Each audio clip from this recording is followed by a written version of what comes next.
Hello friend, আজকে আবার চলে এসেছি আপনাদের পাশে একটি নতুন ভিডিও নিয়ে, যা থেকে আমরা মেডিসিন সম্পর্কে নতুন কিছু শিখব। তো আপনাদের সকলকে আমার YouTube medicine channel Nasim health কেয়ারে স্বাগত জানাচ্ছি। আজকে আমাদের আলোচনার বিষয় হবে ফেরিয়াম এক্সটি ট্যাবলেট সম্পর্কে। এই ফেরিয়াম এক্সটি ট্যাবলেটটি আমাদের শরীরে কী কী উপকার করে, এর মূল্য কত, সাইড ইফেক্ট সমস্ত জানকারি দেব এই ভিডিওতে। আপনারা সম্পূর্ণ ভিডিওটি মনোযোগ সহকারে দেখতে থাকুন। তো আসুন প্রথমে আমরা জানব এর কম্পোজিশন সম্বন্ধে, অর্থাৎ মেডিসিনটিতে কি রয়েছে।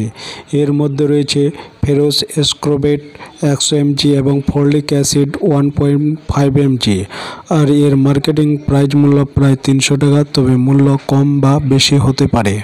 ফ্রেন্ড, এবার আমরা জানব মেডিসিনটিতে কেন সেবন করব, অর্থাৎ ডাক্তারবাবু কেন প্রেসক্রাইব করেন। তার আগে আপনাদের বলতে চাই, যদি চ্যানেলে নতুন হন তাহলে চ্যানেলটিকে সাবস্ক্রাইব করে বেল আইকন প্রেস করতে ভুলবেন না, কারণ আমার প্রত্যেকটি ভিডিও মেডিসিনের উপর করা হয় থাকে, যা জীবনে চলার পথে একদিন কাজে লাগবে।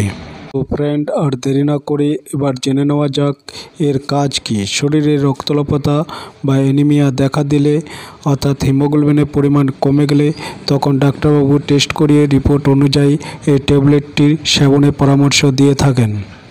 এখন কথা হলো, এমনিতে আমরা কি করে বুঝব, অর্থাৎ অ্যানিমিয়া বা রক্তস্বল্পতার প্রাথমিক লক্ষণগুলো কি কি।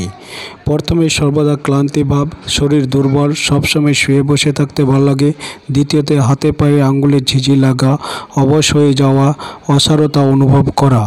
তৃতীয়ত অল্প পরিশ্রমে হাঁপিয়ে যাওয়া, শ্বাসকষ্ট, বুক ধড়ফড় করা, নখ ভঙ্গুর হয়ে পড়ে, ত্বক ফ্যাকাশে হয়ে যাওয়া ও হালকা হলুদ বর্ণের হয়ে যাওয়া, চুলে বৃদ্ধি না হওয়া। চতুর্থত মাথা ব্যথা, মাথা ধরা, অনিদ্রা, চোখে দৃষ্টি ঝাপসা, ক্ষুধার অভাব, বদহজম, পেটে গোলমাল, মহিলাদের অনিয়মিত মাসিকের সমস্যা, গর্ভধারণের অক্ষমতা। সাধারণত এই সমস্যাগুলো দেখা দিতে পারে। এ তো হলো অ্যানিমিয়া বা রক্তস্বল্পতার লক্ষণ। এবার আমরা জানব কারা কারা এটিকে সেবন করতে পারবেন। সাধারণত গর্ভবতী মহিলা, যাদের হিমোগ্লোবিন কম রয়েছে এবং যেসব মহিলাদের নিয়মিত মাসিক হয় না, আর যে মহিলাদের গর্ভধারণ ক্ষমতা অক্ষম, তারা এটিকে সেবন করতে পারেন, কিন্তু দীর্ঘদিন সেবন করা চলবে না। আমরা জানব এর সাইড ইফেক্ট সম্বন্ধে। এটি সেবন করার ফলে উল্টিভাব, শরীরে লাল দানা বের হওয়া, সাধারণত এইসব 2-1টি সমস্যা দেখা দিতে পারে। যদি তেমন কোনো কিছু পার্শ্ব প্রতিক্রিয়া দেখা দেয়, তাহলে ততক্ষণ ওষুধটি সেবন করা বন্ধ করে ডাক্তারের পরামর্শ নিয়ে তবেই সেবন করবেন।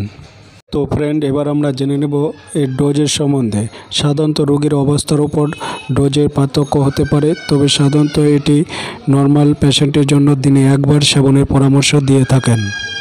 তো ফ্রেন্ড, আজকের ভিডিওটি এখান থেকেই। এতক্ষণ ধরে ভিডিওটি দেখার জন্য আপনাদের সকলকে অসংখ্য ধন্যবাদ।